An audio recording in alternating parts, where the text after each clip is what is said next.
Bismillahirrahmanirrahim. Assalamualaikum warahmatullahi wabarakatuh. Alhamdulillah wassalatu wassalamu ala rasulillah wa ala alihi wa sahbihi wa mawala.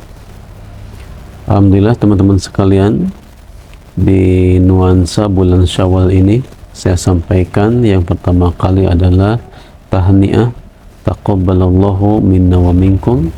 Semoga amal kita semua diterima oleh Allah Subhanahu wa taala, baik yang kita lakukan di bulan Ramadan ataupun yang kita tunaikan di luar bulan Ramadan.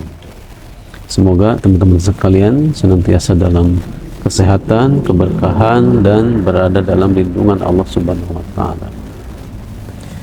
Pada kesempatan yang berbahagia ini, saya ingin menyampaikan sedikit pengingat ya, baik untuk diri saya sendiri dan bagi teman-teman sekalian.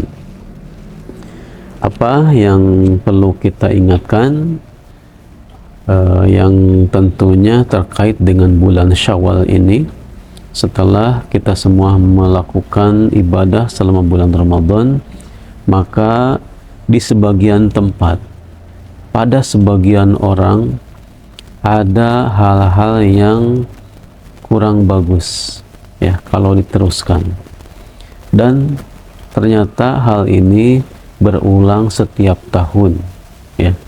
Ketika Ramadan selesai, atau katanya selama Ramadan itu pintu surga dibuka, pintu neraka ditutup, dan setan dibelenggu.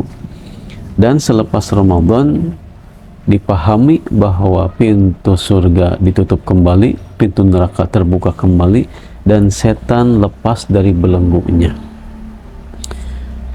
Terlepas dari penjelasan itu, memang pada kenyataannya di beberapa tempat ya, tidak di semua tempat, hanya di beberapa tempat, dan itu jumlahnya sangat banyak. Selepas Ramadan seakan-akan lepas dari ibadah, padahal ya, ibadah itu tidak ada batasan, harus tetap kita lakukan sebagaimana yang Allah firmankan, wa'budullah ya, beribadahlah kepada Allah hatta ya'tiyakal yakin ya, beribadah, wa'bud rabbaka hatta ya'tiyakal yakin, beribadahlah kepada Rabbmu, kepada Tuhanmu, hatta ya'tiyakal yakin, sampai datang kepada kamu al-yakin. Al-yakin adalah kematian atau ajal. Jadi finishnya ibadah itu ketika usia kita telah berakhir, bukan karena finishnya Ramadan. Ini yang perlu selalu kita ingatkan pada diri kita, keluarga kita, rekan kita, dan teman-teman kita sesama muslim.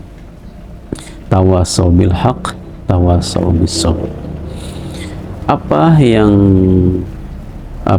kita lihat sebagai kenyataan selepas Ramadan, saya perhatikan yang pertama, ada orang yang malas sholat 5 waktu. Padahal selama Ramadan dia sholat, bahkan ke masjid berjamaah. Tapi selepas Ramadan seakan-akan tidak ada bekasnya. Dia malas, sangat berat untuk melaksanakan sholat 5 waktu.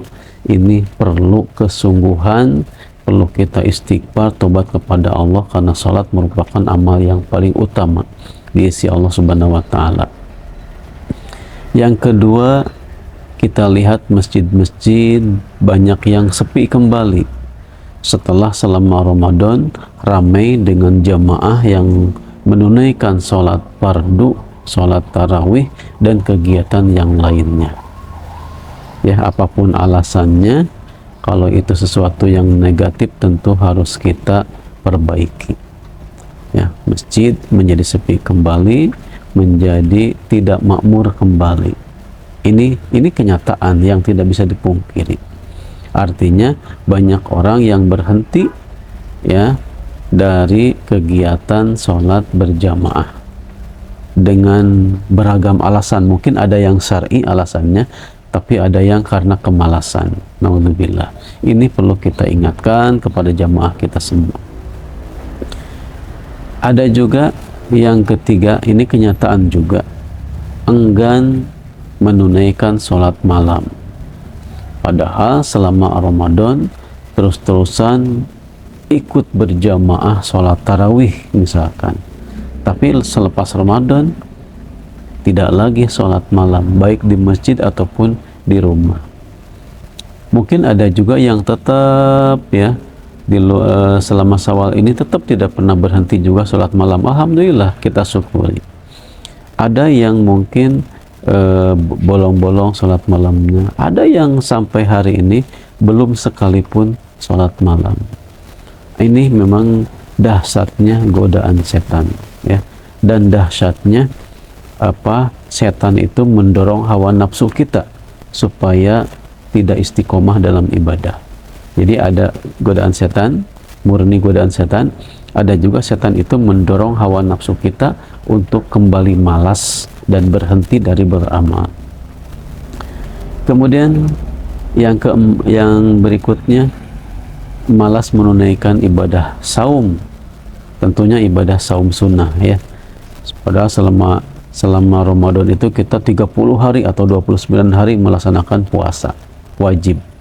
Kita kuat. Tapi setelah lebaran ini ada saum Syawal saja masih ada yang belum menunaikan. Ya. Padahal di luar Ramadan ada saum Syawal, ada Senin Kamis, ada puasa Daud. Ya, yang mana saja yang mungkin mampu kita lakukan, jangan sampai sama sekali kita malas berat untuk ibadah saum sunnah. Walaupun sebetulnya tidak berdosa, tapi itu menandakan lemahnya kesungguhan kita, lemahnya tekad kita.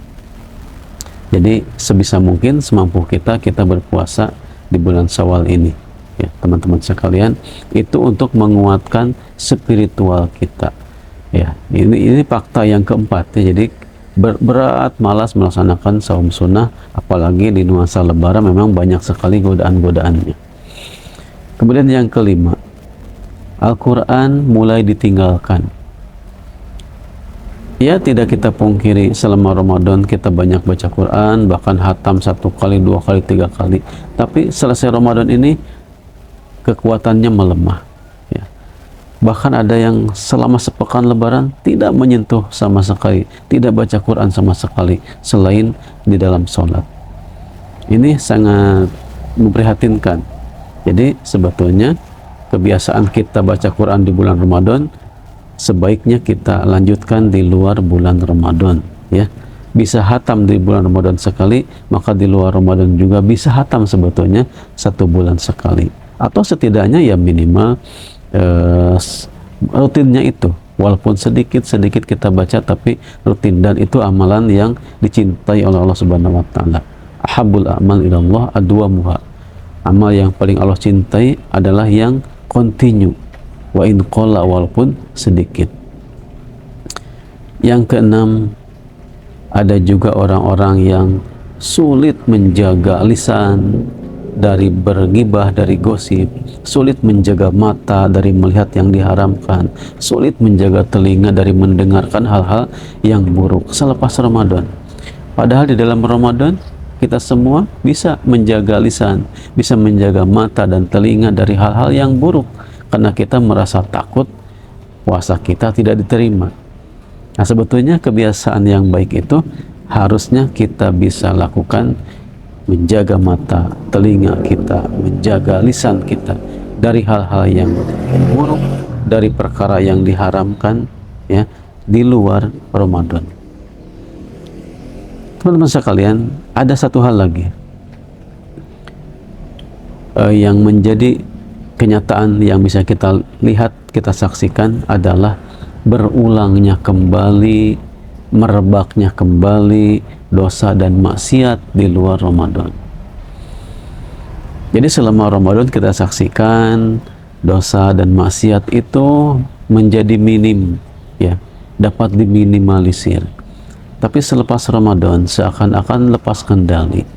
Ada sebagian teman-teman kita yang kembali terjerumus pada dosa, kemaksiatan, dan lain sebagainya. Mungkin juga tidak sampai melakukan pelanggaran, ya, tidak melakukan dosa dan maksiat, tapi dia meninggalkan kewajiban-kewajiban, meninggalkan sholat fardu, dan meninggalkan sholat fardu adalah merupakan satu dosa dan kemaksiatan. Bahkan kalau kata para ulama, dosa meninggalkan sholat itu lebih besar dosanya daripada minum khamr, daripada berzina, daripada hal-hal yang lainnya, dosa-dosa besar. Itu teman-teman sekalian yang bisa saya sampaikan untuk mengingatkan diri saya sendiri dan mengingatkan teman-teman sekalian, tawassaw bil haq, tawassaw bisabr. Marilah kita kembali, ya, menghidupkan ruhani kita, ya, mengistiqomahkan hati kita agar kebiasaan baik kita selama di bulan Ramadan dapat kita lakukan, dapat kita pertahankan sampai di luar Ramadan. Amin ya rabbal alamin. Barakallahu fikum. Assalamualaikum warahmatullahi wabarakatuh.